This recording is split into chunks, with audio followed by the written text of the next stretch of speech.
see you move like that.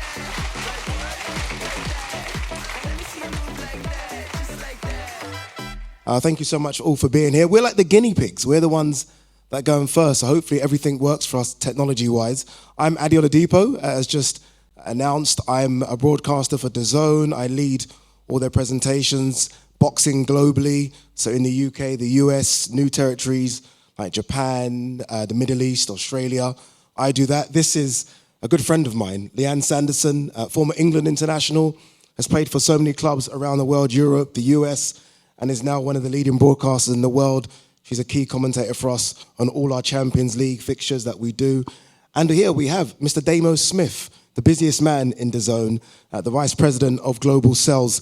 We're going to focus on two parts today. We're going to focus on women's football, and I'm sure all of you can appreciate the growth of women's football in the last few years, especially with the Lionesses and how well they've done in Euro 2021. And we're going to focus as well on boxing, which is my sport. So traditional boxing and a bit of crossover boxing as well, which is doing so many good things. We'll speak about the numbers there. Damo, I want to come to you first. Let's talk about DAZN and the Women's Champions League in particular. Why did DAZN acquire the Women's Champions League? How important was it to have it under the DAZN umbrella? Sorry, do we want to also talk about the yes, of course. quiz as well? No, you're all right. I do have an AJ boxing glove, which is quite a big deal. It's a big deal. I've got a few of these. These are incredible stuff. It's signed.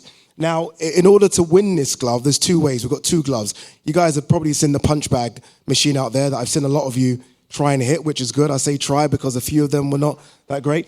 But the highest score on that will get an AJ boxing glove. But show that you guys are listening to us and are interacting with us. This is almost a bit like high school, where we'll ask you questions after all speeches, and whoever answers those questions correctly, fingers on the buzzer, will win one of those gloves as well. To get involved, you need to scan the QR code that you can see above me now and enter the PIN as well. And again, after every little segment, we'll ask you a couple of questions. And again, fingers on the buzzers, and we'll announce the winner at the end of the session. Good luck. This is valuable. So make sure, please, everyone gets involved. Okay, Damo, that question. Sorry. No, that's okay. So in terms of DAZN and acquiring the rights for the Women's Champions League, being the global rights holders of it, why and how?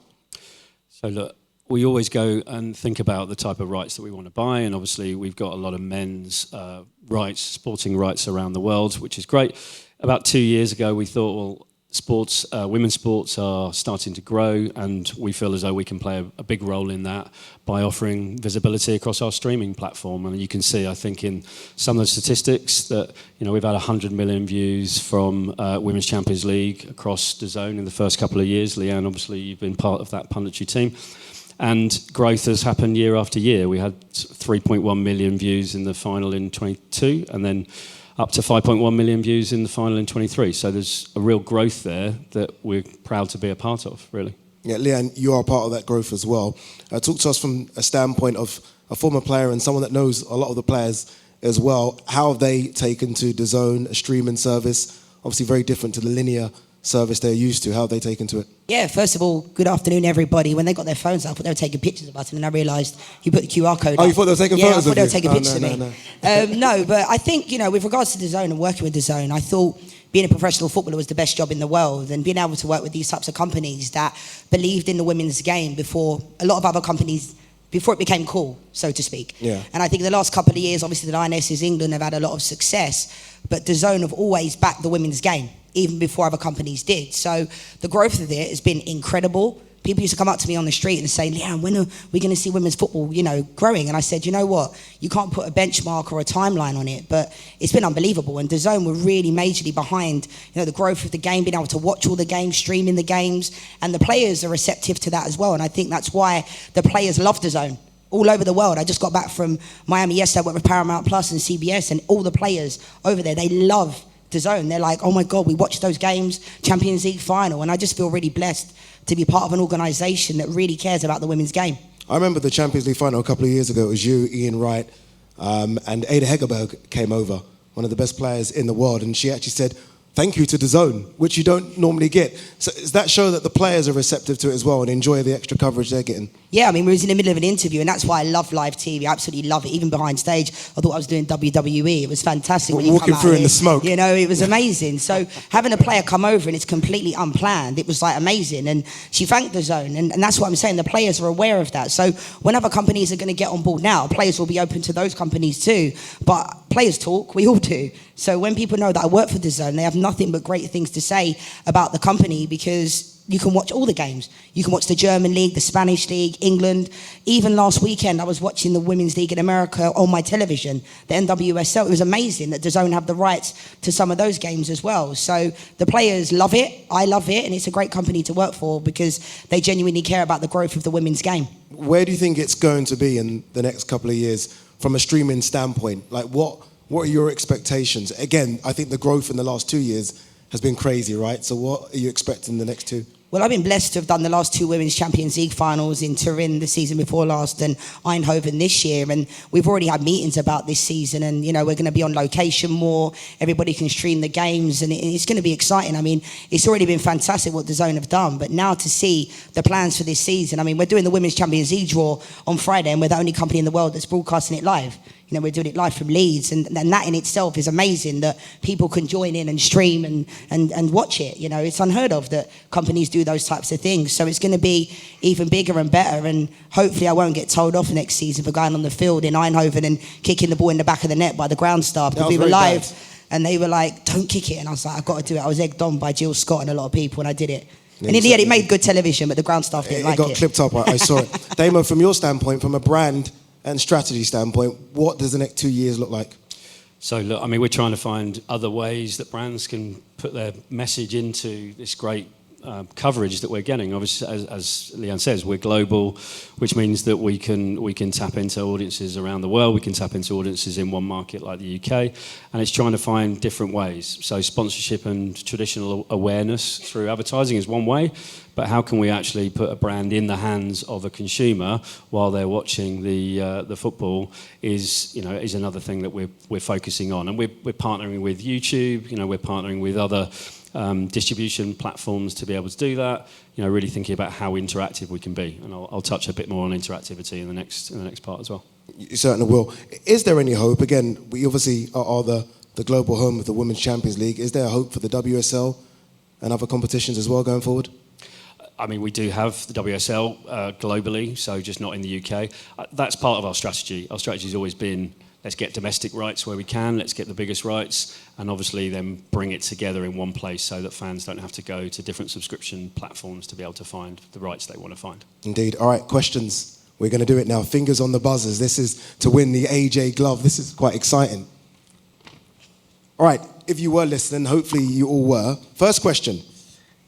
How many views did women's football get on DAZN in the first 2 years? Damo did say it, I did listen.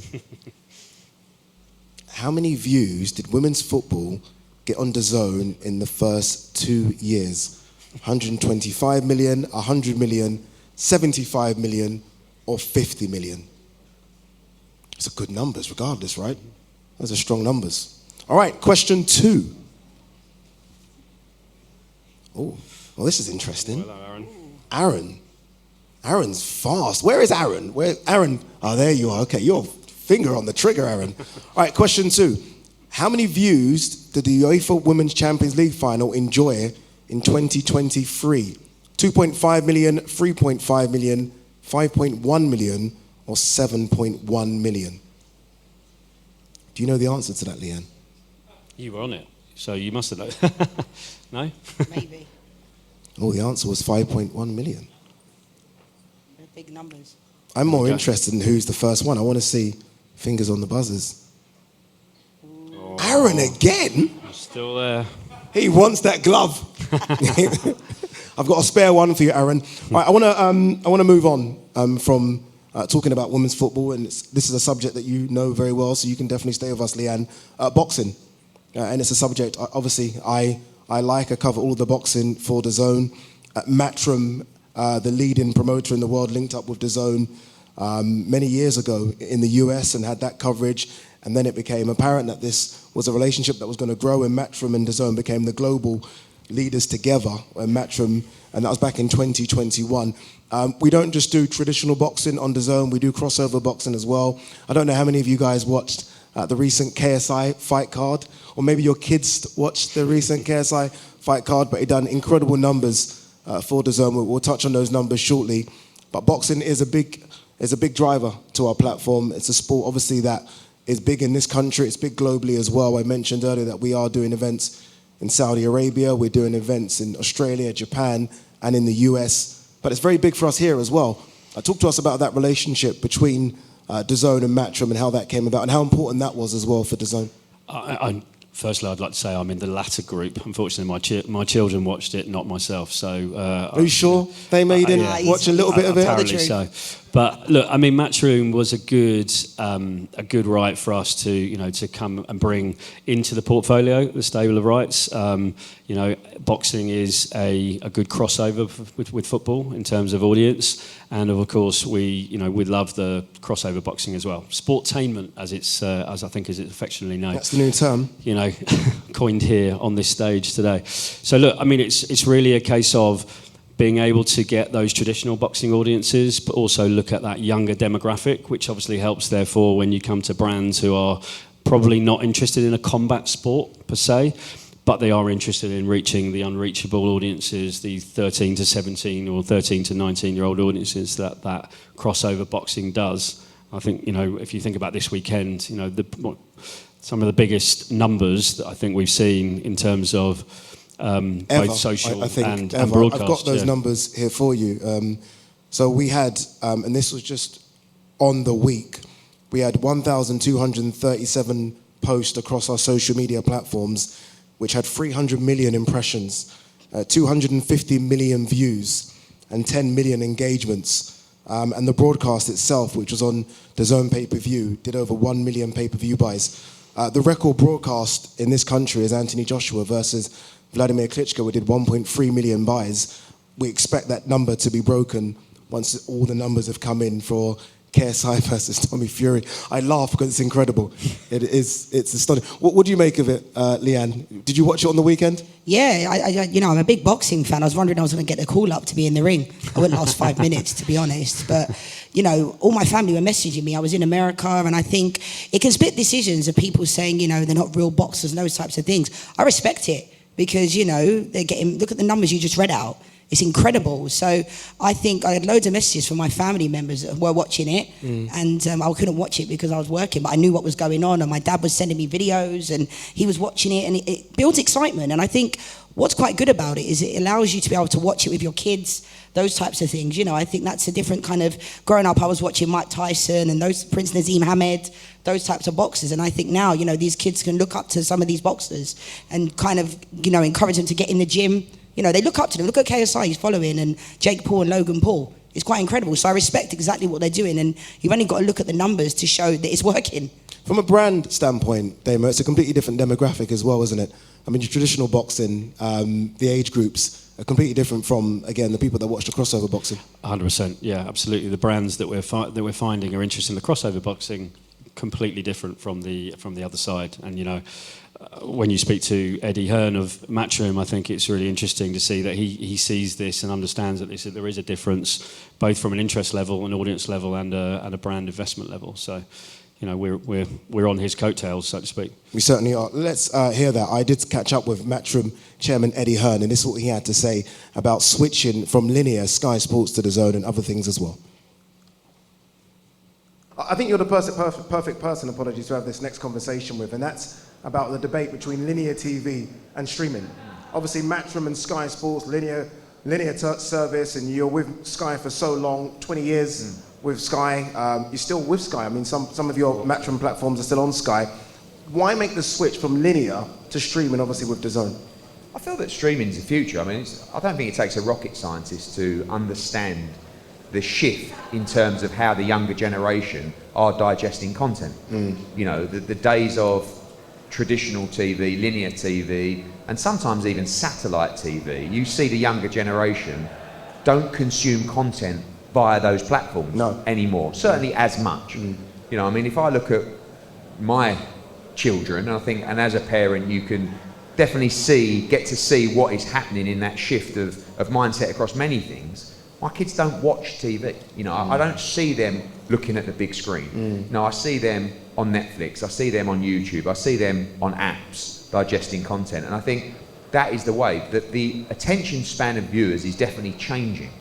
You know, they want multi-devices. They want to watch this while they're watching that, and the older generation while they're betting on that. And I think the ability to consume via many different devices has always been key to that development. Yeah. And if you look at a platform like DAZN, the analysis is really interesting in terms of how you watch. Yeah. Tablet, smartphone, Sky now on your big screen. I was going to say our generation, but my generation, I still like to watch on the big screen. And when we moved to DAZN, that was key for me to understand, because sometimes the perception is still, I don't want to watch it on my phone. Do you know what I mean? And even my old man, who I had to go around and help him get everything set up, now he's like a pig in the mud. He sits there on his big screen. He's not the guy that's going to sit there on his phone and watch. Whereas that younger generation are very happy to sit in the pub and have a chat with their mates while they're watching the fight, or travelling somewhere, or get it up on the laptop if they're not able to watch on a big screen. So for me, you only have to look at the development of sports. Of course, TV rights fees are always important, and that digital world has come in very aggressively to acquire rights in sport. I think the linear partnerships are important to maintain the outreach of the sport. And now we are in discussions with a number of platforms about that. Sometimes when you move to a streaming partner, you can limit your audience a little bit more, and this is something when you look at Test match cricket and the way that people have moved from linear to maybe subscription TV. It's important that you keep that outreach, but at the end of the day, this is the way that generation are going to consume live sports. And we've seen that, and we've seen the growth of DAZN, and that was something we backed. And not just that, but the growth of our global plan, our global strategy, and the ability for DAZN to sit as the global home of boxing. I mean, that for me is still something that we don't bang the drum about enough. I can go to anywhere in the world with the message of this is the home of boxing. Doesn't matter where you are, you can watch this in the world. And previously you would have multiple deals with linear or subscription broadcasters, where if I was in Australia, I would say, hi guys, you can watch this in Sky in the UK, you can watch it on HBO in America, you can watch it on Fox in Australia. And it's quite confusing to the consumer and the viewer, rather than we're on DAZN. Australia, America, UK, it doesn't matter. This is the global home of boxing. And although we are in our infancy as a boxing platform, still remains second to none. And I have this argument, and I will have this debate with anyone in the world. Show me a better schedule for the boxing fan globally, wherever you are, the unrivaled home of boxing. Yeah, indeed. Perfect way to end. Eddie, thank you very much. Damo, very quickly, how can boxing benefit advertisers? Yeah, so look, I think, again, going back to, and Eddie and I obviously went to the same tailors, as you can see, white shirts and white shoes, but Eddie and DAZN are very much committed to taking boxing out, both crossover, both traditional boxing. But as I said before, we're now looking at more interactive ways that the audience can get involved in the sport. We have developed functionality for people to be engaged in a live broadcast, to vote, to answer quizzes, to deliver their opinion in real time. And I think that's really interesting that we're taking that space, because that 13 to 18-year-old demographic is definitely in that area. So we're trying to come up with ways that we can offer that to more brands, and therefore deliver a message in real time in a space that they want to be in. Well said. All right, let's get to the Kahoot questions. Again, the glove is up for grabs. Hopefully you're listening to the interview. This is the questions. When Eddie moved to Matchroom, to DAZN, what was the key point he wanted to understand to know that the move would be successful? Was it how to consume content across multiple devices? Whether more of the younger generation would watch? So far, if watching on a large TV living room device was possible, or if it was the right platform for Matchroom rights? It's a hard one, isn't it? Slightly longer answers than the last one. Yeah. There we go. Okay, so the answer is... Oh, look how many people Watching are on a voting large on that. device, yeah. If watching the live TV was possible. This can't be Aaron again, can it? No. Next. Is it Aaron again? They're going to think this is rigged. 1 second. You can't get onto the Wi-Fi. Who said this? Oh, Aaron. Next. All right, let's read out the last question while that totals up. How does Eddie coin DAZN's global partnership with Matchroom? Does he coin it the global home of Matchroom, the global home of boxing, a one-stop shop of boxing, or Matchroom's one true global broadcaster?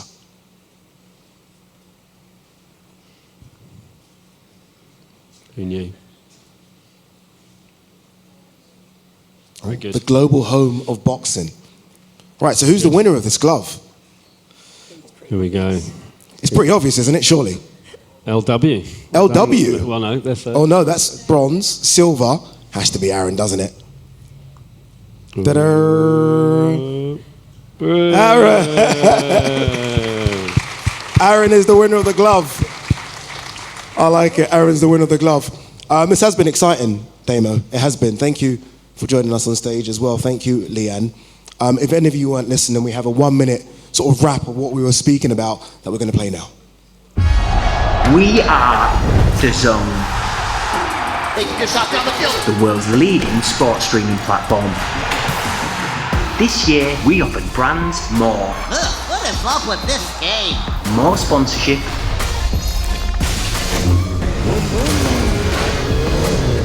More content. More broadcast integrations.